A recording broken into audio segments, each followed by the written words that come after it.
Kagulat World. Isang 20 anyos na Pinay tennis sensation ang muling gumagawa ng ingay sa international tennis world. At ang balitang ito ay hindi basta ordinaryong training update. Dahil ngayon, mismong isa sa pinakarespetadong tennis mentors sa kasaysayan ng sport ang personal na tumututok sa kanyang development. Oo, tama ang narinig niyo, si Alexandra Ala ay kasalukuyang nagsasanay sa Rafa Nadal Academy at ang taong nagmo-monitor ng kanyang clay court preparation ay walang iba kundi si Tony Nadal, ang legendary mentor at tiyuhin ni Rafael Nadal. Hindi to simpleng practice session lang. Hindi to ordinaryong coaching na makikita sa karamihan ng academies. Ito ay isang rare, hands-on mentorship mula sa taong naghubog sa isa sa pinakadominanteng clay court players sa history ng tennis. Isipin niyo ang eksena. Indoor red clay court sa Monaco, pawisan si Alex habang nakikipag-rally sa training partner. At sa gilid ng court ay nakatayo si Tony Nadal. Seryoso ang mukha,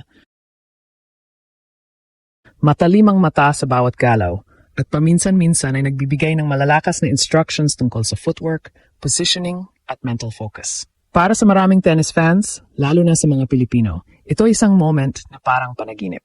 Dahil kung may isang tao na may malalim na kaalaman kung paano maging unstoppable sa clay courts, iyon ay si Tony Nadal. Siya ang taong nag-develop ng playing philosophy ni Rafael Nadal mula noong bata pa ang Spanish legend. Isang philosophy na nakatuon sa grit, relentless defense, heavy topspin, at ironclad mentality.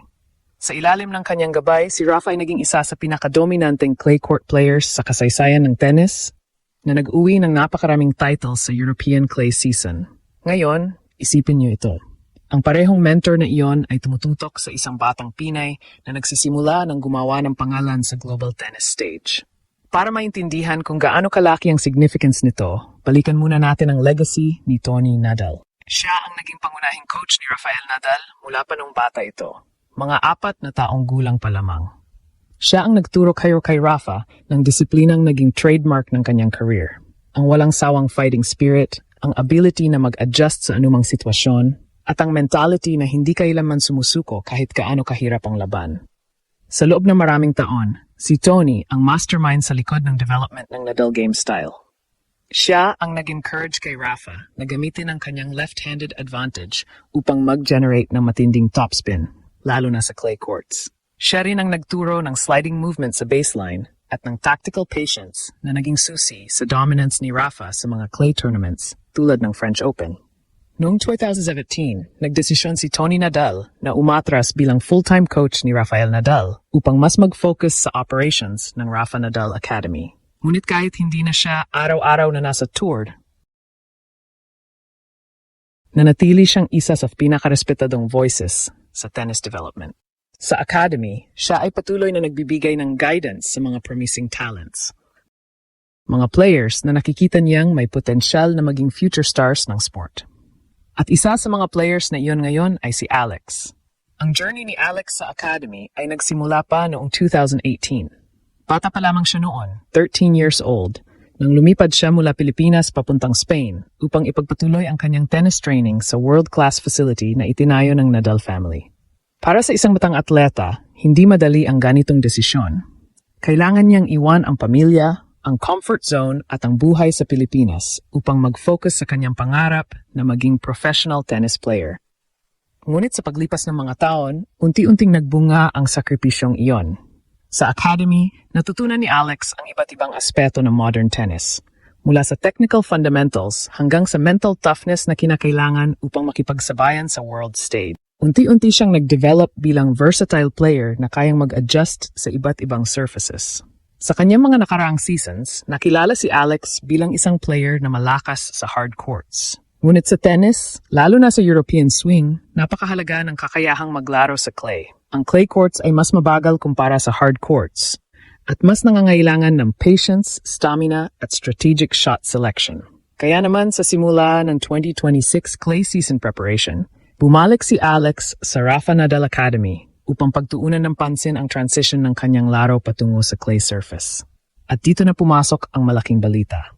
Sa mga recent training sessions sa academy, nakita mismo si Tony Nadal na nag-observe at nagbibigay ng direct instructions kay Alex habang siya ay nag-practice sa red clay courts ng Monaco. Ayon sa mga reports at training clips na lumabas online, si Tony ay aktibong nagbibigay ng feedback tungkol sa kanyang movement, shot selection, at tactical awareness sa court. Makikita sa mga training moments na pinapahusay ni Alex ang kanyang topspin forehand, isang mahalagang weapon sa clay. Sa clay courts, ang heavy topspin ay nagbibigay ng mas mataas na bounce sa bola na nagiging mahirap para sa kalaban na kontrolin. Isa ito sa mga signature elements ng Nadal style of play. Bukod sa technical adjustments, binibigyang diin din ni Tony Nadal ang mental side ng laro. Kilala siya sa pagtuturo ng resilience, ang kakayahang manatiling focused kahit mahaba at nakakapagod ang rallies. Sa clay, ang mga points ay kadalasang mas matagal kumpara sa ibang surfaces, kaya kailangan ng matinding mental discipline. Habang kumakalat ang balita tungkol sa training sessions na ito, mabilis ding nag-react ang mga fans sa social media. Sa Pilipinas, maraming netizens ang nagpahayag ng kanilang excitement at pride sa pagkakataong ito para kay Alex. Para sa kanila, ang mentorship mula sa isang figure tulad ni Tony Nadal ay patunay na kinikilala na rin sa international tennis community ang potensyal ng Pinay star. Ang reaction ay hindi lamang mula sa Filipino fans. Maging ang ilang tennis observers sa ibang bansa ay napansin ang development na ito. Para sa kanila, ang training environment sa Rafa Nadal Academy ay isa sa pinakamahusay sa mundo. At ang personal involvement ni Tony Nadal ay nagpapakita na seryoso ang academy sa pagdevelop ng talento ni Alex. Para sa Philippine tennis, ito ay isang historic moment. Hindi madalas na ang isang Filipina athlete ay makatanggap ng ganitong klaseng mentorship mula sa isa sa pinaka-respetadong coaches sa history ng tennis. At para kay Alex mismo, ang pagkakataong ito ay maaring maging isang turning point sa kanyang career. Ang clay season sa Europe ay isa sa pinakamahalagang bahagi ng tennis calendar. Dito nagaganap ang ilan sa pinakamalalaking tournaments, kabilang ang mga events sa Madrid, Rome at siyempre ang French Open. Kung magpapatuloy ang kanyang development sa ilalim ng ganitong klase ng guidance, posibleng makita natin ang isang mas evolved version ni Alexandra sa mga darating na tournaments. Kaya mga kababayan, habang patuloy ang kanyang training sa Spain, isang bagay ang malinaw. Ang journey ni Alex ay patuloy na lumalakas. Mula sa batang Pilipina na nangarap sa tennis courts ng Pilipinas hanggang sa pagiging trainee sa ilalim ng mentor ng isa sa greatest players sa kasaysayan ng tennis. Isa itong kwento na tunay na nakakagulat at nakaka-inspire. At ngayon ang tanong, kung sa practice pa lang ay ganito nakalakas ang impact ng training na ito, ano kaya ang mangyayari kapag dala na niya ang mga natutunang ito sa actual tournaments?